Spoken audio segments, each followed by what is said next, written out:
Shalom, Michael here, Gilbert, Arizona, Street Corner Ministering Tour.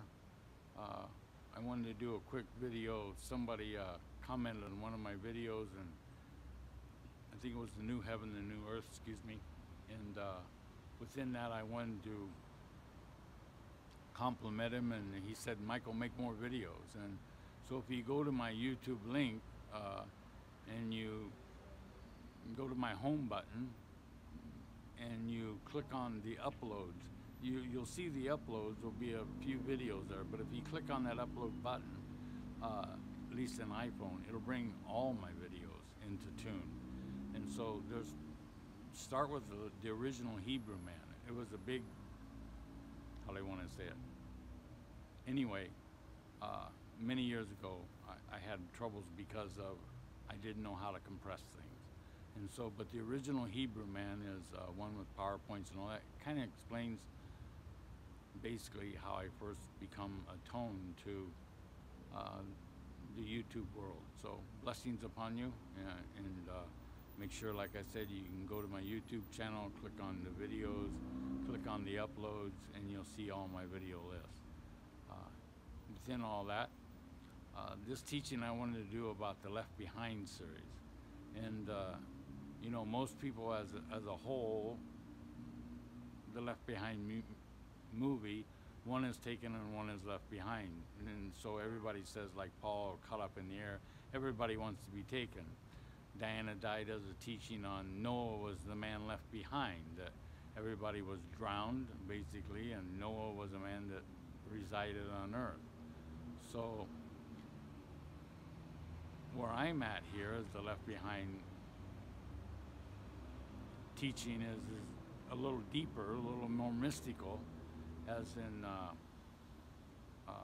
blessed are those, Revelation 19:9, I think, is the wedding supper of the Lamb. And then you have Luke 12:36, I believe, is those who are waiting when Yeshua comes back after the wedding feast. So there's two suppers. There's going to be the wedding supper of the Lamb, and then there's going to feast of those that come in that they dine after the wedding feast of the Lamb. So maybe the true meaning of left behind, one taken and one left behind, is the one taken goes to the wedding supper of the Lamb.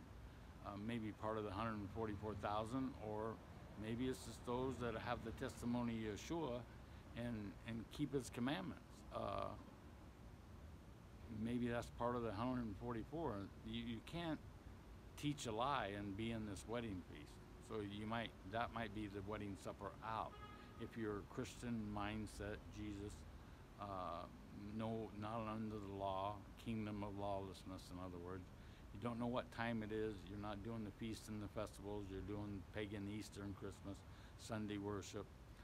You're teaching others, leasing the kingdom, that you're not under the law. So, it's a kingdom of lawlessness, basically, yet the kingdom is within you. So how can that be? I mean, that makes absolutely no sense, that Yeshua says that it's the kingdom of lawlessness. I mean, absolutely no sense. Yeshua said, if you love me, keep my commandments. And he said, many will come to me on that day. So, and say, didn't we do this in your name, that? And he said, away from me, you doers of lawlessness or iniquity. And also, if you teach the children to break one of the least of the commandments, you shall be called least in the kingdom. So it don't mean that you're going to hell. It just means that you're not going to be maybe at the wedding supper of the Lamb. You'll come into the supper afterwards. It'll be like, what do you call that when you get married? You do the wedding supper of the bride and groom, and then there's a big celebration after where everybody gets to do whatever they want. But this will be done in righteousness, of course. But it will be a great time. So the Left Behind series, again, maybe a deeper mystical understanding, is Revelation 19:9. Revelation 19:9, the wedding supper of the Lamb.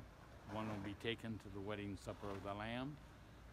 Luke 12:36, and those who wait on Yeshua, don't quote me on what it says, will come after the supper. Two suppers, in other words. So read Luke 12:36, maybe you'll get it in depth. the wedding supper of the lambs in Revelation 19:9, I believe. So anyway, with that, the wedding feast of the Lamb. One will be taken to the wedding feast of the Lamb. One will be left behind to come into the supper after the wedding feast of the Lamb. Again, that would be Luke 12:36. So a little short teaching there. May Yerevavhe Baruch bless you, and may Yeshua fill your hearts in the Aleph Tav Dam Sheh of Hashem Yeshua Mashiach of the Aleph Tav blood of the Lamb. Shalom, shalom.